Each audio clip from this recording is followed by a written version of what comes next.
And I will tell you that the majority of what I'm going to talk about is going to be geared toward graduates, and I may use them as examples from time to time and talk to them directly from time to time. But the principles that I'm giving this morning is for everybody. All right? And so I want you to know that. And so let's begin reading in James chapter number 4, verse number 13. It says, "Go to now, ye that say, today or tomorrow, we will go into such and such a city, and continue there a year, and buy and sell and get gain. Whereas you know not what shall be on the morrow, for what is your life? It is even a vapor that appeareth for a little time, and then vanisheth away. For thought ye ought to say, if the Lord will, we shall live and do this or that. But now rejoice in your boastings, all such rejoicing is evil. Therefore to him that knoweth to do good and doeth it not, to him it is sin." I just want to deal with a few things in that verse, in these verses that we've read. Now, and you know, our lives, when we think about young people, when we think about, I'm thankful that with the Lord, that there are no dead ends. You know, you ever heard that? I've been down a road that had a dead end before. But with the Lord, our life has no dead ends. The thing is, with the Lord, there's always a series of new beginnings. It does not, you know, what is death? What is death for the believer? Man, we get to see Jesus. For me to live is Christ, and to die is gain. And so it's a new beginning. You understand what I'm saying? And I'm saying that sometimes God brings us to things that we think sometimes are dead ends. You've come to the end of your... Now, I don't know if all of you are going to continue education. I don't know what all of your plans are, but you've reached a milestone. Let's just say you graduate high school. Woo! We made it. Graduate high school, right? Well, guess what? In some ways, that's a dead end. Because guess what? You're not going to wake up Monday and have to go back. Or you're not going to wake up next year and have to go back to school. Now, some of you may go on and continue your education in college, and that's great. I would encourage you to do that. But let me just say that it is not the end. It may be an end, but it is not the end.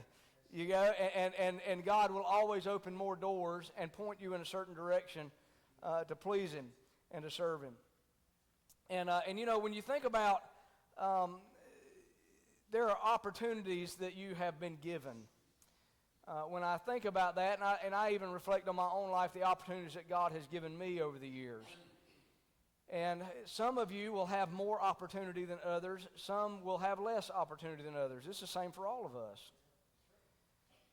And the thing is, and then we're also our abilities. Some of us, it was a struggle to graduate. Some of us, it was an easy thing. You could have done it with your eyes closed, one hand tied behind your back. You know? But I'm just saying, our opportunities that God gives and the ability that God gives are all different. And so when we stand before the Lord, what we're going to give account of is what we did with the opportunity and the ability that God has given us, and that is different to each individual.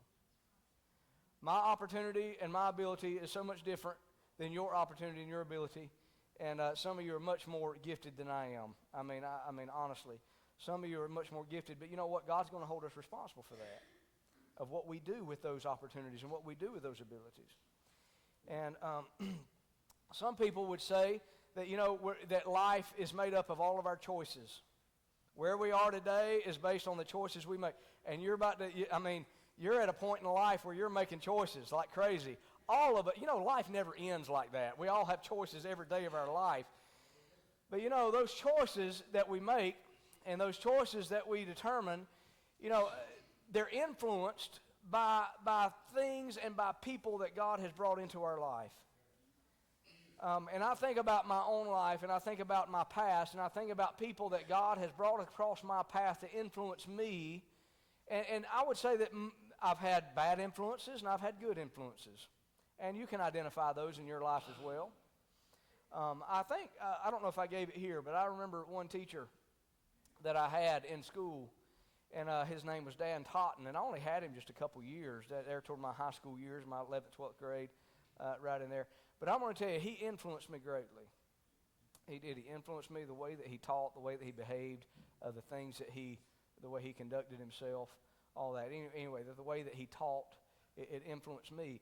And you know what? God has brought people in your life over the course of your life to help influence you, and he brings those people in your life to help you to make those right decisions, to encourage you to make those right decisions. Your parents is one. Now, I don't know what kind of relationship we have with your parents. I hope it's good. But your parents have done some things in your life, and sometimes, look, I'm just going to be honest. There are things that my parents did, and I'd get mad about. You've never done that, of course, have you? Never, no. And but God puts them into your life to influence you, you know. And you know, the thing is, kids, we don't get a choice in that, do we? Of what parents we get. And at the same time, parents, you don't get a choice in what kids you get unless you adopted them.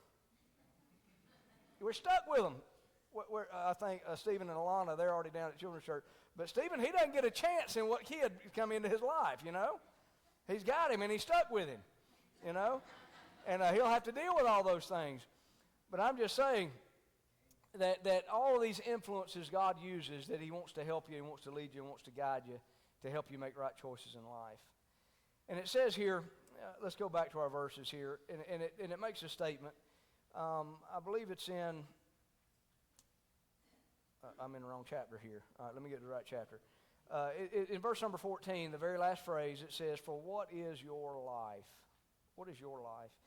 And it doesn't say what is life. It gets very individual. It gets what is your life. What is your life? And so, look, we can't, Jaden, you can't compare your life to Cole's life. Because, again, the opportunities that you have, the abilities you have, and the influences that have been put into you are different than the opportunities and the abilities and the influences that Cole has. You with me? And so, what is your life? What is your life? And so that's the question that we all have to answer, all of us. What is my life? What is the purpose of my life? What am I doing with my life? Why am I here? What is your life? And let me just give you the first point here is the gift of life. All of us, you know, where does life come from? And I'm not talking about even spiritual life at this point. But where does life come from? The Bible tells us in the book of Genesis that God formed Adam from the dust of the ground, and he breathed into his nostril the breath of life, and man became a living soul. Where does life come from? God is the originator of life. He brings us life. Now, he come to give us life. He gives us life. Everybody in here, at least I'm looking across the crowd, and I think everybody's breathing. I think. So everybody has physical life, right? I haven't seen anybody that wasn't breathing yet. So everybody has life. But then, you know, the Lord came not to just give us life, not to just make our heart beat, not to just make our lungs work, but to give us abundant life. And that abundant life only comes from the spiritual standpoint, the abundant life. The abundant life. But every life, let me just say this, is valuable. Now, we're living in an age and a time frame where there are certain groups of people that don't think life is very valuable. And there's more death, and abortion would be one of those things. But let me just say that God is the originator of life. And because God is the originator of life, there's nothing that God does that is invaluable. Everything that God does is valuable. And so the life that he's put into you is a valuable thing. Don't ever let anybody tell you that you're not valuable. And I'm going to tell you what we do. Life is also precious. It's a precious thing. You know, we only have a certain time frame on this earth. And that time frame God has given to us. I don't know how many days I have or how many days you have, but that time is a very precious time. It is precious. We are precious to God, precious in the eyes of the Lord. We're all precious in his sight. I love that song. Jesus loves the little children. You know, all little children of the world. Red and yellow, black and white, they're precious in his sight. And that is true. It is all true. So many times we try to discount certain people. Now, I'm just being honest. I'm telling you how we think. This is our human intellect and our human mindset if we're not in tune with the Lord. Is we begin to think of people lesser than other people. All right, let me give you an example. Let's just say you're riding down the road, and let's just say you go to Greensboro. How many's been to Greensboro lately? All right, well, if you go to Greensboro, eventually you're going to run into a red light. All right, well, a lot of times at those red lights, there's maybe somebody standing on the side of the road. Now, what kind of mindset do we have about that person? They just need to go get a job. I tell you what, I ain't giving none of my hard-earned money to them jokers. They just, and look, I get it. I get it. But I'm talking about life itself. Sometimes we have a lesser value of people like that. But you know what? Life, the Bible says that God is no respecter of persons. And I'm saying we shouldn't look down, but we do that sometimes. Sometimes we value people by the grades that they get. Oh, this person got an A and this person got a D. They squeaked by. And we want to hold the other one in higher esteem. And look, I'm not saying there's nothing wrong with accomplishment. That's not what I'm saying. But I'm telling you the way that we view people. Does God view them that way? You see, here's the thing. We need to view people not as how we see them, but at what God could do through them. And you realize that the people that God uses the greatest are the people that have been wounded the deepest and have come the farthest. That's the people that God uses the greatest. But we have in our mind, man, we want to get the sharpest, brightest. And look, I get it. And I'm not a DOI or what do you call those, the woke type crowd. I'm not saying DEI. Is that, yeah, I'm getting it right. The DEI hires and all that kind of, that's not what I'm getting into. I'm just saying the way that we view people and the way that we value people. God views people as precious. God views them as, look, life is important. Life is valuable. But then at the same time, why is it that way? It's because life is eternal. Because life is eternal. Here's the thing. All of us, every single one of us are going to live for eternity. There's no end. Now, we're going to live eternity with the Lord, or we're going to live eternity without the Lord in hell. One or the other. But life is eternal. And because life is eternal, we will exist as long as God exists. You realize that? And how long is God going to exist? Now, we had a beginning and we have no ending. God had no beginning and no ending. But we have a beginning, but we're going to have no ending. We're eternal. And that's why it is so valuable and why it is so precious. And, there was a man, some of you may recall this name, Lee Iacocca. Anybody remember that name? He was big in the car industry, and I think he had something to do with the Mustang or something like that too. Some of you Ford guys, I'll give you a little push here, okay? He had something to do with the Mustang and turning Ford around or something like that. And this is what he said. He lived, and I mean, very successful. And look, I mentioned that name, and he's been gone years and years and years, but we still remember his name, right? But look, this is something that he said. Let me find it. He said, he was in his twilight years, and he was still wondering what life was all about. And this is a statement that he made. He said, fame and fortune is for the birds. Man, we got people coming out of high school and out of college, and man, that's what their drive is. I got to make money. I got to climb the ladder of success. This is what I got to do. And there's one who did that, and he's still wondering at the end, what in the world did I accomplish? What in the world is my life? Elizabeth I, a key leader in England, and this is what she said. She said, look, I'd give millions of money for one moment in time. This is when she was laying on her deathbed. I'd give millions of money for a few moments of time. But this is how precious life is. You understand? I mean, sometimes when we're young, we don't recognize it. But man, when we start getting on the tail end of things, we begin looking back and we recognize that, look, my time is shorter and shorter and shorter. And it is very precious, the time that God gives. And what is my life? And so, within this life, I could give you lots of things on this.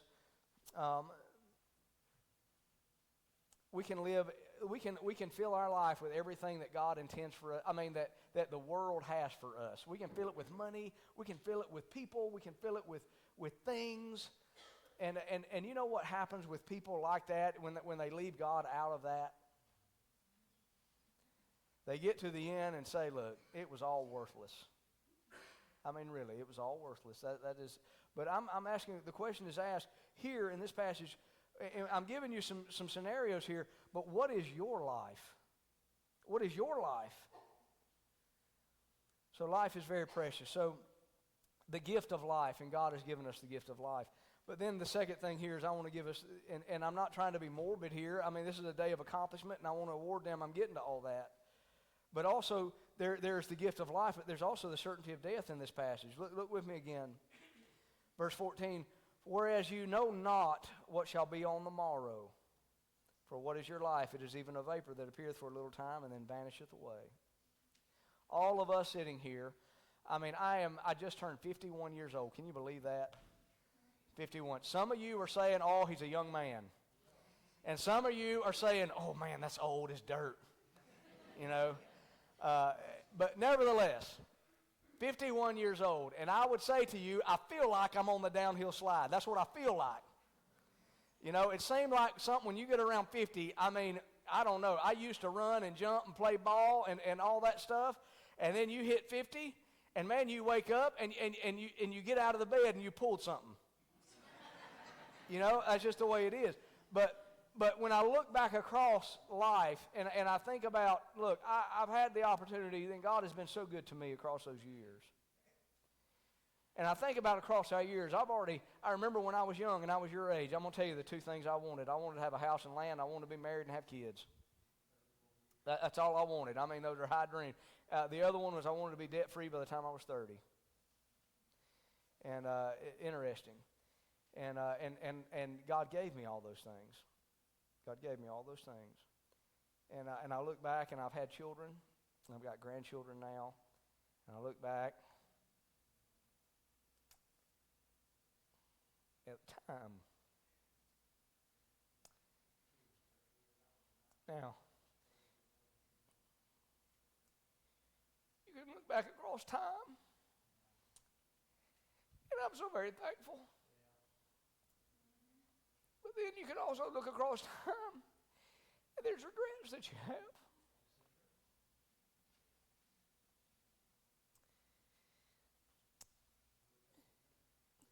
I think we did a decent job raising our girls, but as I look across that,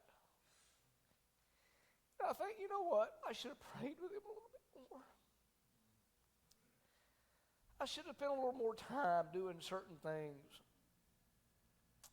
And we look back across like that, and look, we're nearing the end of life, you know? I mean, the thing is, we don't know how long life is going to be.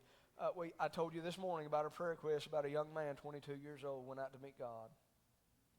We don't know how long that is. I saw something on social media here recently. There was a girl that was in a car accident, graduating high school, and was in a car accident and went out to meet God. And so we never know when we're going to meet God. And I'm just saying, now God has given life, but then at the same time, we also all have an appointment with death. All of us. And so if we really have the view of what life is all about, and we're looking, our view needs to be not so much right here, right now, what I can get, what I can do, what I can achieve, but all of that needs to be looked at through the lens of eternity. Remember, life is eternal. And we're going to stand before God and give account of the opportunity and ability I had. And we're going to look at that, and we're going to see him face to face, and we're going to give account of that one day. Now look, I have a few regrets in life, and all of us have a few regrets in life. I get it. But we need to look at life through the lens of eternity and what's going to happen out there. Because end of life, the death is certain. I mean, death is coming. It is appointed unto man once to die. And then the judgment. I mean, we're all going to meet that. We're all going to, unless the Lord returns. Now, I'm looking for the Lord to return, and I hope to go that way.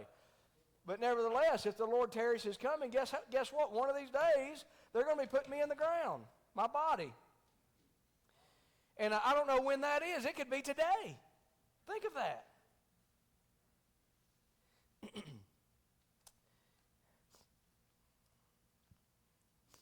And I'm just saying that, look, life is a precious gift. And look, there's only so much time that God gives in that life. And we're going to account for the life that God has given with the opportunity and the ability and the influences God has given to us. And so look, there's the gift of life, there's a certainty of death, but let me give you the third thing here.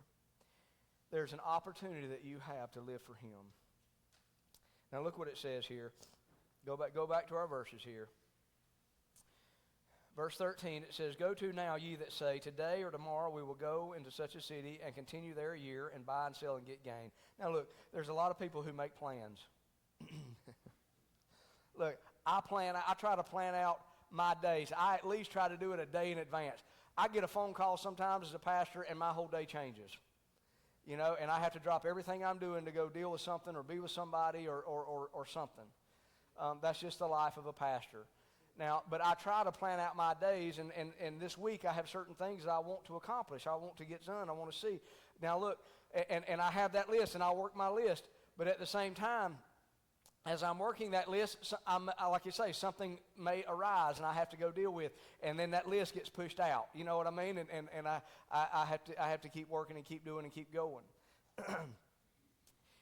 But look, everybody makes plans. You understand? But look, there's something that in these plans they have left out. All of you graduates are making plans. I don't know what plans. I asked one of them, "What do you plan on doing?" I'm working at Green Thumb. This is their parents' business, and he grows plants. All right, and he's monetizing what God already does. All right, God grows the plants, and he's monetizing it. Right, that's what you've done, Kevin. Right? Yeah. And and so he's going to be working in the family. But now, if he does that the rest of his life, that's great. That's fine, and that's wonderful. But look, and you can make plans. All of you have probably made plans. Man, I want to go to this school, or I want to continue my education, or I want to get this job, or man, or sometimes you're just coasting through life and you don't have any plans. And I've been there before. And that's easy to do even in ministry. I can coast through life from sermon to sermon. I mean, I can. You can too. And you can coast through life. And but look what it says. It says there, look, they've made plans. We're going to go and buy and sell and get gain. Man, I'm going to grab the world by the tiger by the tail. And man, this is how it's going to be. I hope it works that way for you. But it normally does not. There's hiccups and there's bumps in life that come. But look what it says. Verse 14, "Whereas you know not what shall be on the morrow, for what is your life? It is even a vapor, for it appeareth for a little time and then vanisheth away." Verse 15, "For that ye ought to say." They're saying, hey, we're going to go into this city and we're going to buy and sell and get gain, but this is what you ought to say. "If the Lord will, we shall live and do this or that." In other words, this is what he's saying. Oh man, we've got our plans, we've got our focus. This is what I'm going to do. This is what I'm going to accomplish this week. But then he says, no, that's really not the way you're to approach that. He says, look, the way that you approach that, if this is what God's will for me, this is what I want to accomplish. If this is God's will for me. I remember many times, and Ronnie, I didn't tell you I was going to do this, but Ronnie had an accident, 2 or 3 years ago now? And Ronnie, he was always outside farming and working and doing and construction and all those kind of things. And then he had an accident, and he was paralyzed. Changed his life just like that. And he's made statements like this. And of course, I know in his heart he wants to be healed of this, you know, but this is what he says. He says this, if it's the Lord's will. If it's the Lord's will. Now, sometimes that's hard to grasp. That's hard to swallow. If this is what God wants from me, then I want to be perfectly content in that. I want to find my joy in that because this is what God has for me. This is the lot that God has given me. That's hard to swallow sometimes. And there's something that I've learned over the years that, look, the only thing that really matters is what God wants. And so when you're thinking about your life, when you're thinking about, and the question is asked, what is your life? What is your life? Do you remember what the Apostle Paul said? He said, "For me to live is Christ, and to die is gain." What was his life? For me to live is, what was his life? His life was Christ. And so I'm saying to you that, look, you can go and you can make all the plans you want to make. You can endeavor to do to all these milestones in life. But if you leave God out of it, if you do it on your own intellect and your own will and your own imaginations and do it your own way, I'm going to tell you, in the end, you're going to be like Lee Iacocca that said, this fame and fortune is for the birds. That's how it's going to be. But if you can discover what God's will is for you, and I'm going to tell you, for me, I did not find that until I was 26 years old. And I remember, now, don't get me wrong, all through those times, God used circumstances and He used people and He used things to bring me to that point. You understand? To influence me. But he when I was 26 years old, God began to deal with me. And I got really serious about what God wanted for me. I was floating through life. Now, look, I was making all kinds of money. Now, this is back in the 90s, I don't remember, 90s maybe, or late 90s. Yeah, that was back when the Dead Sea was sick, right? And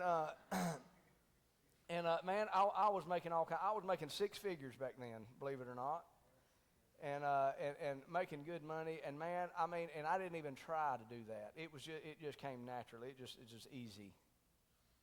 I had employees. I had all that stuff. And I remember in the middle of all of that, I'm not going to tell you everything, but in the middle of all of that, I said, God, what is it you want from me? What do you want? I could have continued building. I could have continued construction. I could have continued developing. I could have continued in business. I could have continued all that. But this is what I said. I got to the point where I said, man, I'm doing all this, and what is it you want from me? And when I got real serious about it, and I got real hungry about wanting to know what God wanted from me, He'll let you know. And He'll begin to reveal it to you. I'm not going to say He's going to write it in black and white and say, there it is, go get it. He can do that. Go do it. And I'm not saying that every single person, and I'm not naive enough. I've heard preachers say that everybody ought to be a preacher, everybody ought to be a missionary and all that. I'm not naive enough to think that, look, everybody's going to be in ministry. That is not it. But here's the thing. I think everybody ought to be engaged in ministry. And what I mean by that is that, Cole, I'm going to tell you right now, if you're going to be in business, and I know you're not right now, and Daddy and all that is still doing all this, but look, I'm going to tell you right now, look, here's the thing. God may never call you to be a missionary. God may never call you to be a preacher. It's wonderful He does. It's great if He does. He may never do that. But here's the thing. If God allows you to make good money, and God you know what that can enable you to do in ministry? It can enable you to help finance those that are called into ministry and those that will serve and those that will do. And so everybody plays that part. This is called the body of Christ. You with me? And so that's wonderful. Now, for the rest of you, I have no idea what God has for you. Only you and God can determine that. God will lead you and guide you if you'll let Him. But it's a matter of you stopping long enough with my own self and my own will to say, God, look, I'm done. I want you to lead me. I want you to guide me. I want you to show me. And I'm going to tell you, let me tell you the happiest people that ever live. It's not going to be like Lee Iacocca that says, man, what have I done with my life? What is the purpose of my life? You can get to the end of it and say, look, I lived my life for Jesus, and this is what I've done for Him. This is what He's led me to do. And I'm going to tell you, I can be perfectly content and perfectly happy. You may be living in poverty, but you can live like that and be perfectly happy in the Lord. You may have lots of money. I hope you all do. But if you do it in the Lord's will, in the Lord's way, look, I'm telling you, that is the only way that you'll ever find true happiness and true fulfillment in your life. And that goes to all of us. There's some of us that have tried to do things so much all on our own and tried to do it our own way and tried to, accomplish things and try to move and maneuver and think and connive and manipulate and try to make things work. And man, this is how I'm going to do it. And this is, look. You need to step back a minute and say, look, God, what is it you will for me? What do you want? What do you want? You know what? If you're patient, and you have your heart right, and you truly want to know. Now, I'm going to give you something else. If you approach that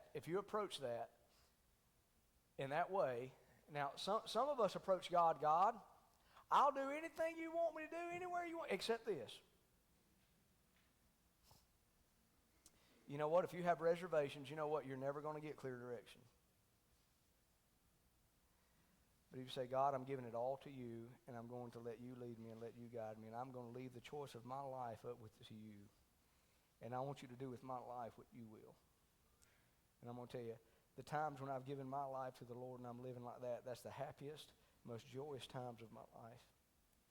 I've told you so many stories about times when we were traveling and preaching and I didn't have a thing. I didn't have a dime, and I didn't know how I was going to feed my family. But I was doing exactly what God had for me to do. And I can tell you that I've never went hungry. My children have never missed a meal. And I'm going to tell you, can it be nervous just like you are right now graduating, nervous and scary and exciting? It can be all those things. But I'm going to tell you, it's a wonderful thing when the God of heaven is real to you and he shows you the path that he wants you to take, and you actually are obedient and you take it. And I'm going to tell you, there's nothing in life like that. I remember one story, just to kind of put a cap on this, that I was doing exactly what God had for me. And I didn't have a whole lot of money. I was in Missouri. Can you believe this? The show me state, right? I was in Missouri. I'd never been to Missouri before in my life. I went and sat down in a restaurant. I don't even remember what restaurant, maybe a Cracker Barrel or something. It was something along those lines. Faye might remember. And I remember sitting down, and I remember looking at the menu and thinking about how much money I had and how much money I didn't have. And we were trying to determine how we were going to make this work. In the middle of all that, I was sitting there, and there was a man whom I've never met, in a place I've never been, a restaurant I've never been, in a state I've never been. And he come up to my table and he said, "Sir, I don't want you to be offended by this, but can I buy your meal?" And I'm saying to you that, look, is serving the Lord and living for the Lord always comfortable? No. But I'm going to tell you, it's always enjoyable. And it's always, fulfilling. It's always fulfilling. And my prayer for you today, when that question is asked, what is your life? What is your life? I can't answer that for you. I can only answer for me. Like the Apostle Paul said, for me to live is Christ. And I'm saying to you that, look, you have one life and you have one opportunity to serve the Lord with your life. Those that have served their life and given their life to the Lord, you know the only regret that they had at the end of that life was that they didn't have another life to give him. That's the only regret that they had. And I'm saying to you that, look, when you go out into the world and you're trying to make decisions, lean on the Lord. Search him. He will lead you. He will guide you. He will show you. He's always faithful. Serve the Lord with your life. That's the most fulfilling, most joyous. This is the abundant life that Christ came to give us. There's the gift of life that God has given. There's the certainty of death. But then there's also the opportunity that we have to live for in the life that God has given. Let's stand together. We'll sing a hymn invitation. If the Lord has spoken to you today, just come and tell it to him.